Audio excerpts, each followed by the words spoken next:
Hindi ko akalain na ang payak na araw na iyon sa tabi ng ilog ay magbabago ng buhay ko magpakailanman. Kumusta? Ako si Marikit, 37 taong gulang, at nakatira ako sa isang tahimik na bayan sa tabi ng Ilog Pasig, sa probinsya ng Laguna. Hindi kami masyadong maingay dito, malapit lang ang mga puno ng niyog, may mga tricycle na dumaraan sa kalsada sa harap ng aming bahay, at ang aming simpleng bahay ay parang nakatigil sa panahon. Ang asawa ko, si June, ay laging abala sa trabaho, madalas siyang umalis papuntang Makati o Tagaytay para sa mga pulong at proyekto. Sanay na ako sa kanyang pagiging malayo, parang ako lang ang nakatira dito dahil sa kanya. Ang bahay ang aking santuwaryo, ngunit ang katahimikan dito ay unti-unting naging mabigat at malungkot. Kasama namin dito si Carlo, anak ko sa unang asawa, 16 na taong gulang na, tahimik, matalino at palaging may malalim na titig na parang may tinatago. Isang Sabado, habang nakansela muli ni June ang kanyang biyahe dahil sa trabaho, sinabi ko kay Carlo, tara, pumunta tayo sa ilog. Mainit ang panahon, magandang maglakad-lakad. Tumango siya nang walang sabi kahit ano. Sumakay kami sa lumang kotse ko, patungo sa bayan ng Pagsanjan, malapit sa ilog, kung saan tahimik, walang ingay ng lungsod, tanging huni ng hangin at agos ng tubig ang maririnig. Nakapink na cotton dress ako, manipis ang mga strap at humahaplos sa aking mga balikat. Ang hangin ay inaangat ang palda ko at ramdam ko ang kalayaan sa bawat hininga ko. Nakahanap si Carlo ng lilim sa ilalim ng isang malaking puno. Naglatag kami ng banig, kumain ng mansanas at tinapay habang nakahiga ako, nakapikit ang mga mata, nilalanghap ang araw na hindi nag-aalala. Matagal na rin mula ng huling pagkakataon na pinayagan kong maging totoo lang ako, hindi inaakala o pinipilit. Haplos mo nga balikat ko, Carlo, sabi ko, iniabot ang bote ng langis na pampahid. Hindi man masyadong nagsalita, kinuha niya iyon ng dahan-dahan. Ang haplos niya ay tahimik, parang natatakot na masaktan ako pero puno ng init. Alam mo ba yung pakiramdam na hindi lang sa katawan kundi sa puso? Dahan-dahan niyang inikot ang mga daliri sa likod ko, sa ilalim ng balikat, sa lugar kung saan nakabukas ang likod ng damit ko. Hindi ako nagsalita, huminga lang ng malalim para tumagal ang sandali. Pwede mas malakas pa, mahina kong bulong. Sinunod niya ako, maingat at may paggalang.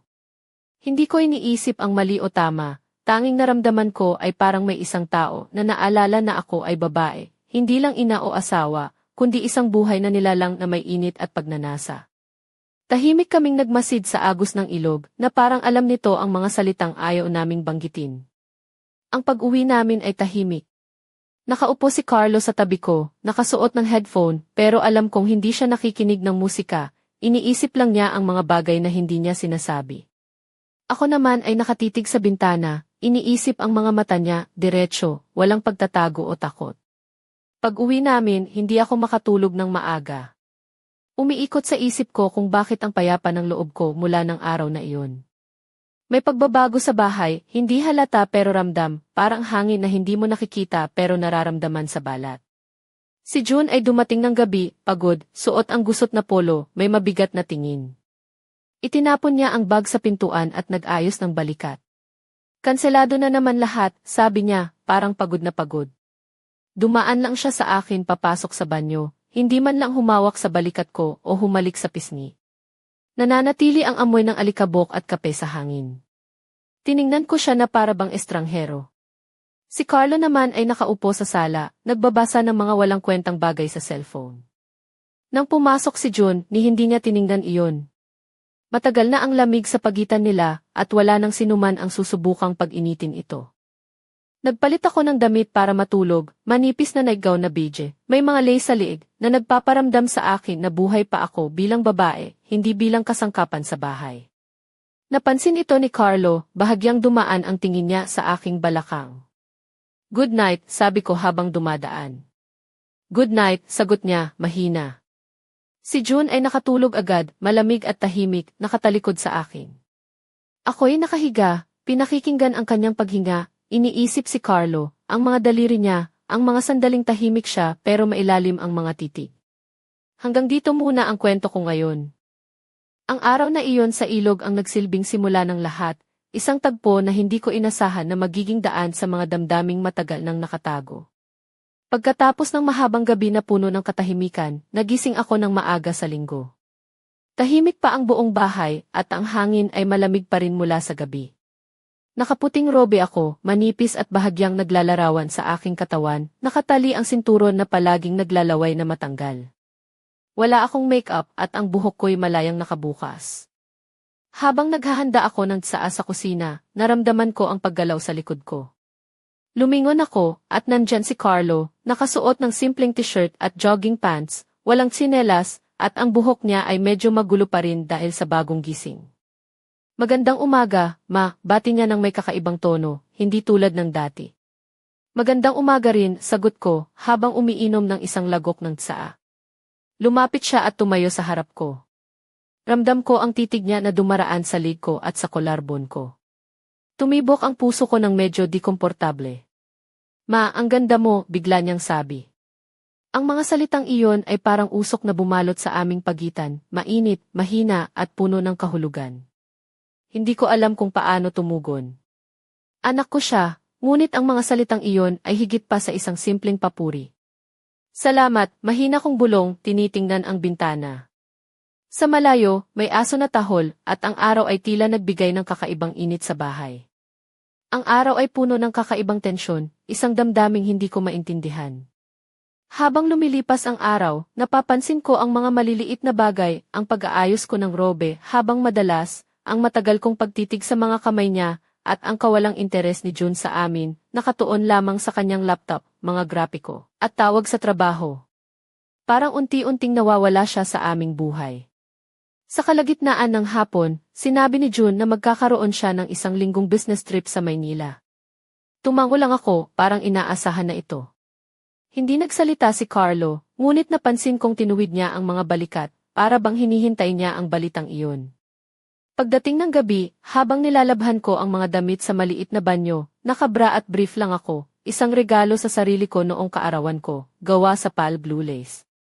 Wala akong ibang nakakaalam tungkol dito, at ako lang ang dapat makakita. Habang nakayuko ako sa palanggana, narinig ko ang mga yabag sa likod ko. Lumingon ako at nakita si Carlo sa pintuan, nakatigil, ang mga mata niya ay parang nahuli sa isang bitag. Pasensya na, mahina niyang sabi, ngunit hindi siya umalis. Tumingin lang siyang diretso sa akin. Hindi ako nagtakip o sumigaw, titig lang kami sa isa't isa. May kakaibang lakas sa pagkakatitig na iyon, nakakatakot pero kaakit-akit. Lumapit siya at inabot ang tuwalya.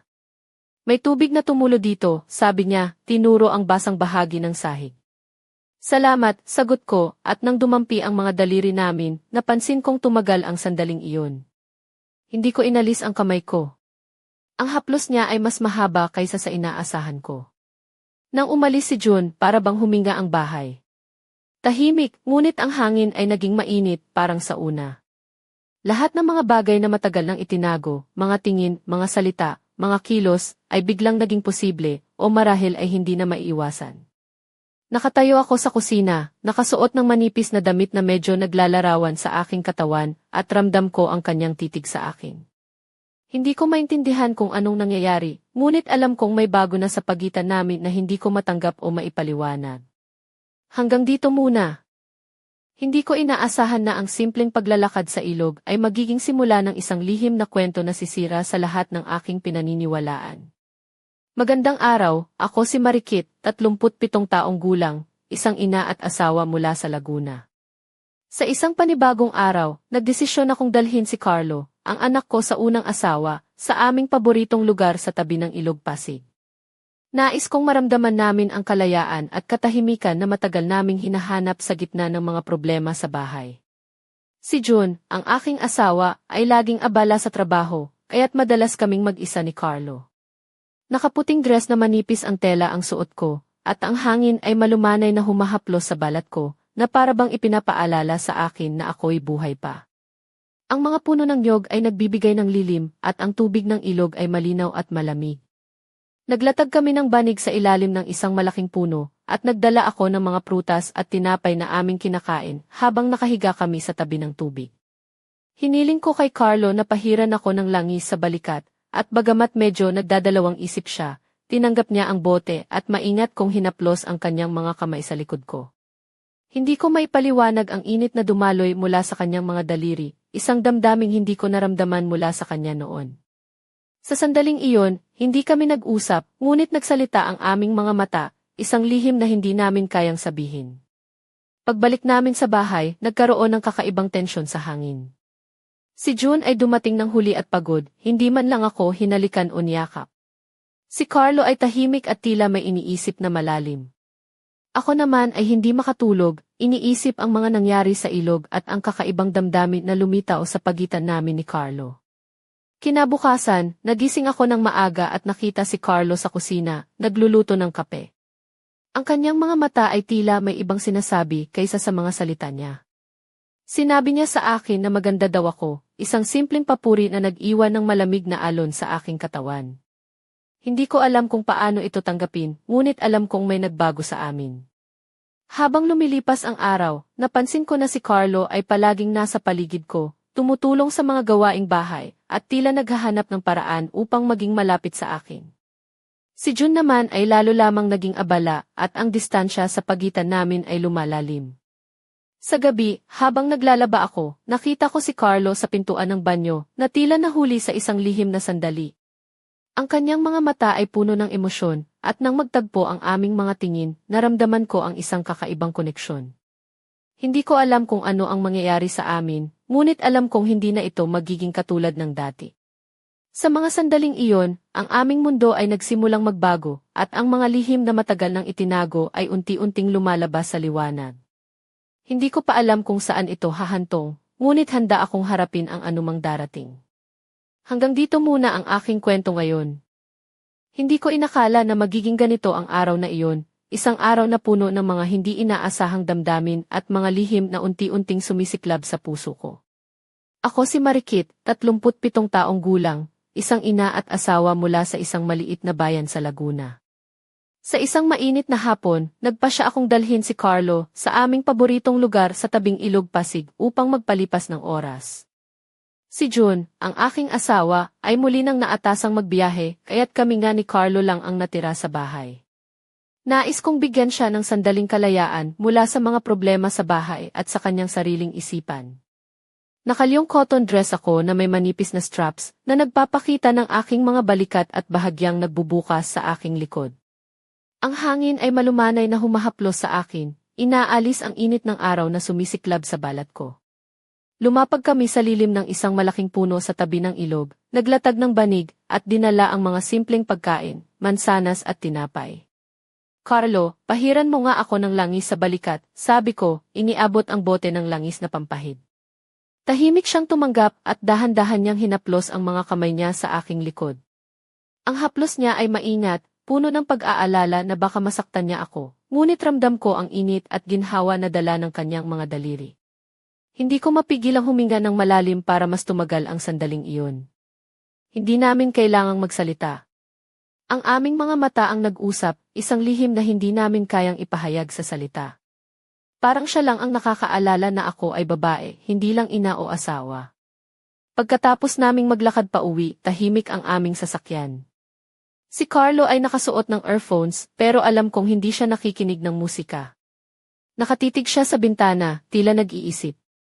Ako naman ay nakatitig rin, iniisip ang mga titig niya kanina.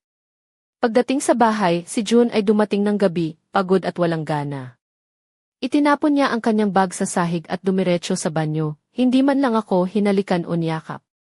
Ang amoy ng kape at alikabok sa kanyang damit ang natira sa hangin. Si Carlo ay tahimik na nagbabasa ng telepono sa sala, hindi niya tiningnan si June nang pumasok ito. Alam kong matagal na silang mailamig sa isa't isa. Nagpalit ako ng damit, isang manipis na nightgown na beige na mailay sa lid.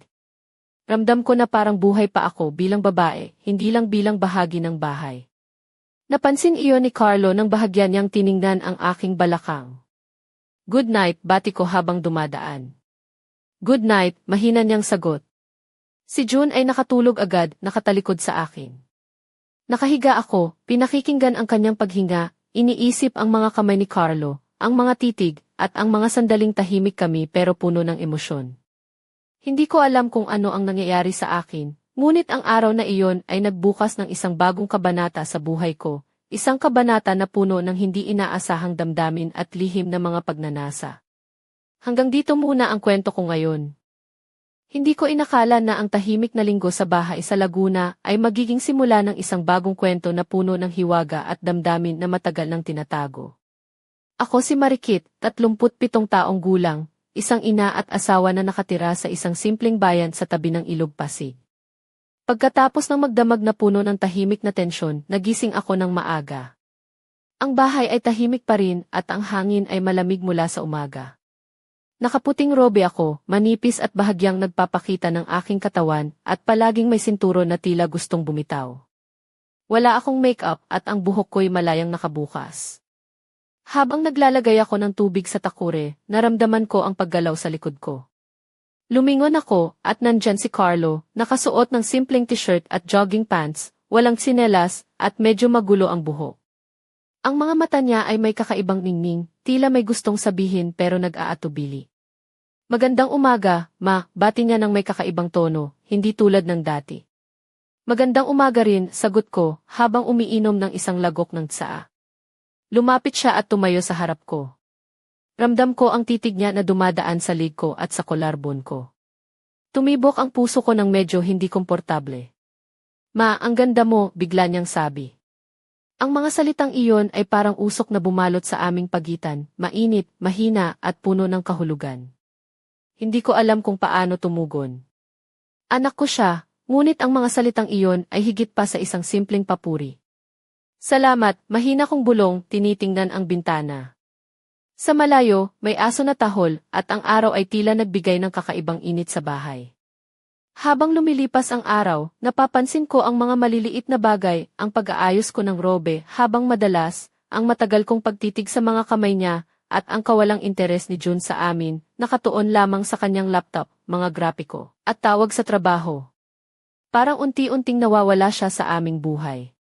Sa gabi, habang nilalabhan ko ang mga damit sa maliit na banyo, nakabra at brief lang ako, isang regalo sa sarili ko noong kaarawan ko, gawa sa pale blue lace. Wala akong ibang nakakaalam tungkol dito, at ako lang ang dapat makakita. Habang nakayuko ako sa palanggana, narinig ko ang mga yabag sa likod ko. Lumingon ako at nakita si Carlo sa pintuan, nakatigil, ang mga mata niya ay parang nahuli sa isang bitag. Pasensya na, mahina niyang sabi, ngunit hindi siya umalis. Tumingin lang siyang diretso sa akin. Hindi ako nagtakip o sumigaw, titig lang kami sa isa't isa. May kakaibang lakas sa pagkakatitig na iyon, nakakatakot pero kaakit-akit. Lumapit siya at inabot ang tuwalya. May tubig na tumulo dito, sabi niya, tinuro ang basang bahagi ng sahig. Salamat, sagot ko, at nang dumampi ang mga daliri namin, napansin kong tumagal ang sandaling iyon. Hindi ko inalis ang kamay ko. Ang haplos niya ay mas mahaba kaysa sa inaasahan ko.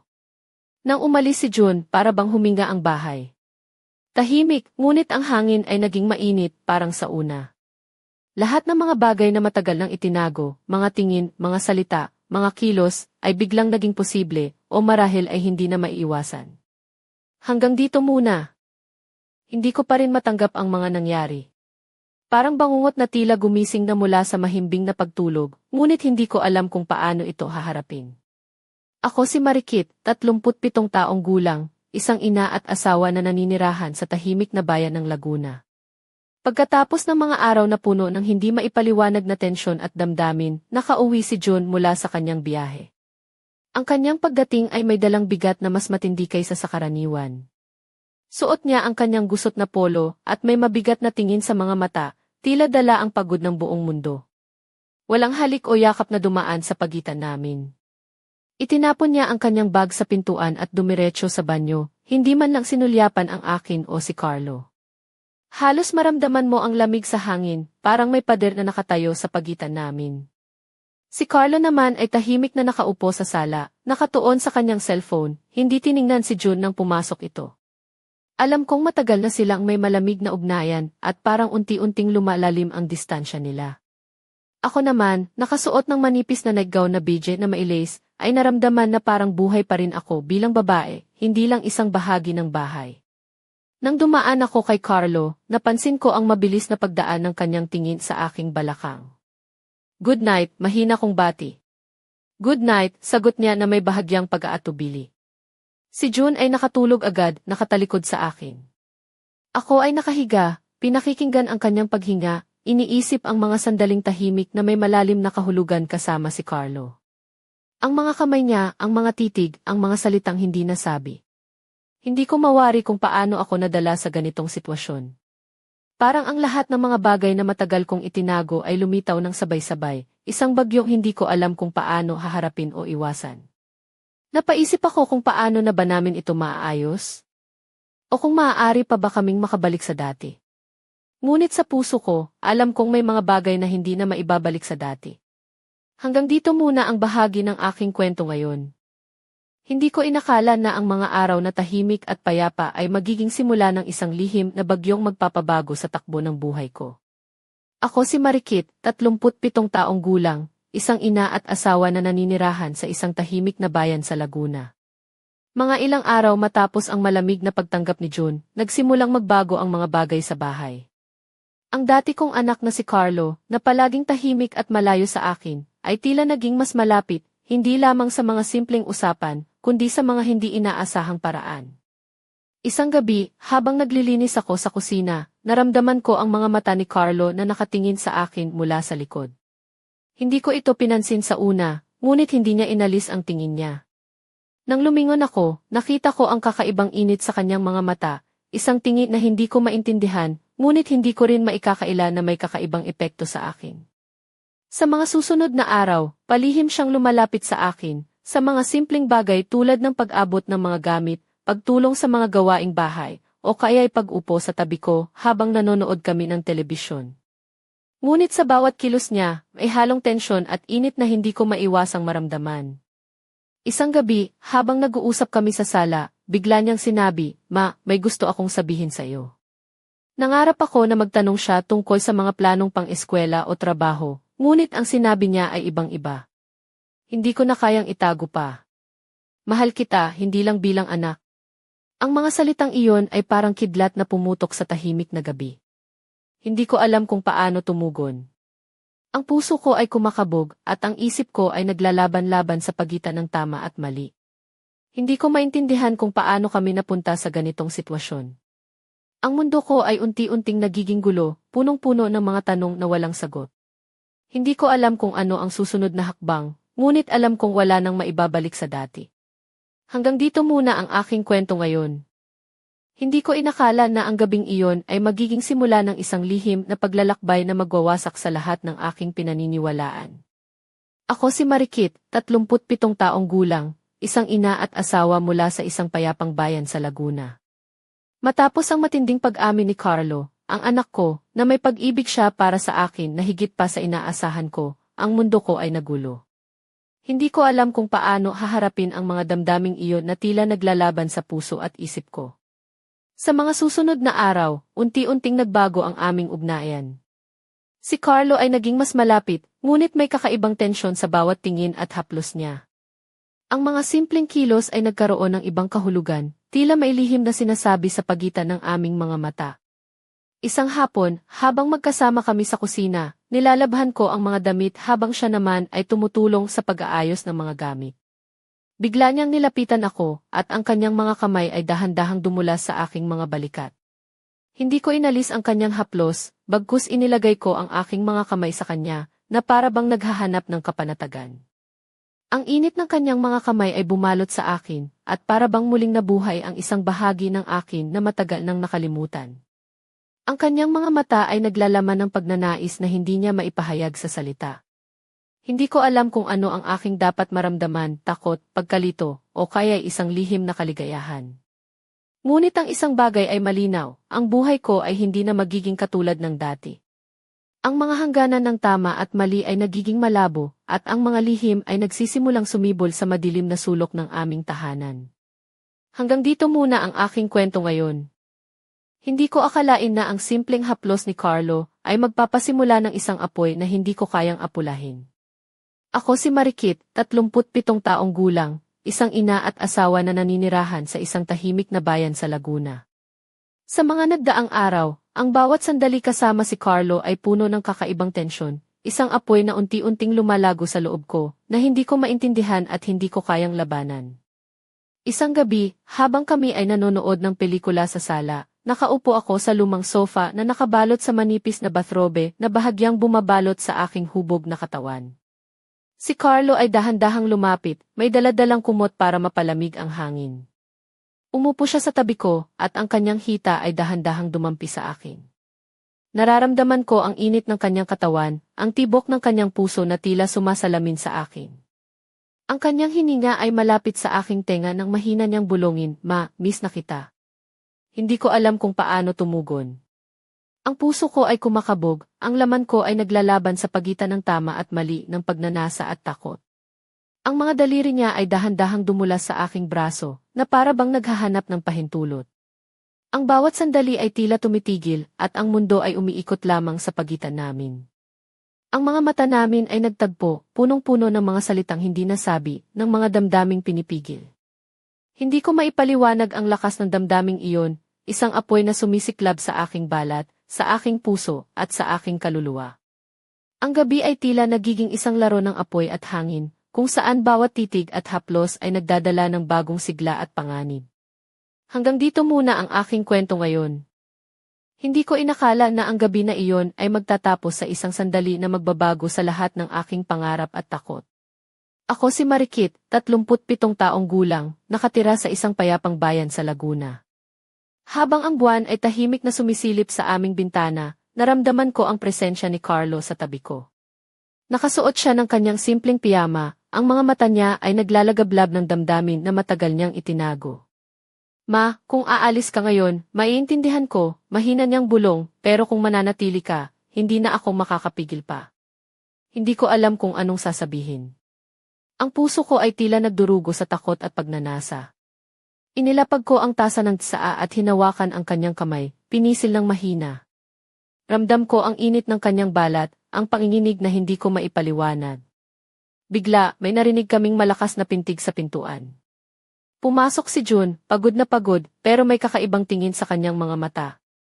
Marikit, gising ka pa ba? Tanong niya nang may pag-aalinlangan. Tumayo si Carlo mula sa tabi ko, ang mga mata ay puno ng takot at determinasyon. Hindi na namin kaya, June, sabi niya nang may tinig na nanginginig, hindi na namin kayang magpanggap. Tahimik ang lahat. Ang hangin sa silid ay mabigat, puno ng mga lihim, takot at pangarap na naglalaban.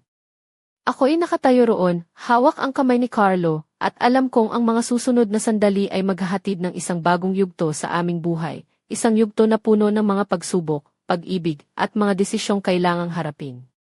Ngunit sa likod ng lahat ng ito, may isang tanong na hindi ko matanggap, ano ba talaga ang ibig sabihin ng pagmamahal? Hanggang dito muna ang aking kwento.